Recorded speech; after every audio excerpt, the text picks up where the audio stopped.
Before you install a signal booster in your truck, try these 5 tips. They'll save you time and frustration. The important thing to know is that as long as the outside antenna is securely fastened to the roof of your vehicle and is connected to the inside antennas and power inside the vehicle, you can't go wrong. The tips in this video are meant for those who want a pro quality install. These tips will vary truck to truck, but with some slight modifications, you should be able to use any of these tips in whichever truck you own. One of the most frustrating things you can run into when installing a signal booster is to get everything all installed only to find out that your cables won't reach and that you can't connect all the components together.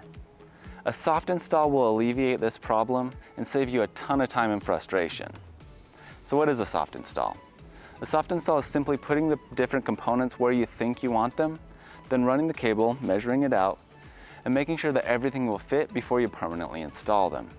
A soft install only takes a few minutes, but will save you time and frustration. One of the easiest ways to get a professional looking install on the outside of your truck is to hide the cables. And a good way to do that is to run it underneath the light here. Either type of antenna will work with this. It doesn't matter which type you've got, so the process will be the same. So all you have to do is just remove the screws holding the light in place. And then you just pull the light back. Now, depending on your light, you may need to remove some more pieces, or you can sometimes just remove this whole piece, just depends on the truck that you've got. So you'll need to figure out how to run the cable into your specific truck, but with this one, just an example, I took the cable, you can see here, I just ran it right around the trim of this light all the way underneath. I left a little bit hanging out here so you can kind of see what I did. And then up underneath here, comes out here, and now all I need to do is just feed the rest of this cable back down into the truck. And then replace the light.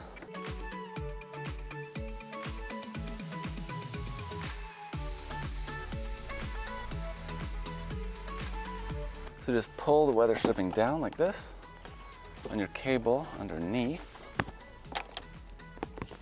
Position it where you'd like it. And then just push the weather sill right back up into place. That keeps it nice and neat and out of the way of everything. Won't get tangled up. Once inside the truck, run the cable underneath the inner lip of the weather seal.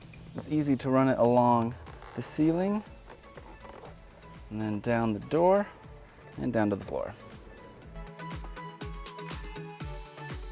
Continuing with our hide the cable theme, we'll continue onto the floor. Run the cables under the mat, the seat, or even the carpet in some cases to keep them nice and neat and out of the way so they're not a tripping hazard. Makes your car look much cleaner. Our final tip is to use the right tools. Zip ties are your friend when it comes to installations, and a zip tie gun can make the job so much easier.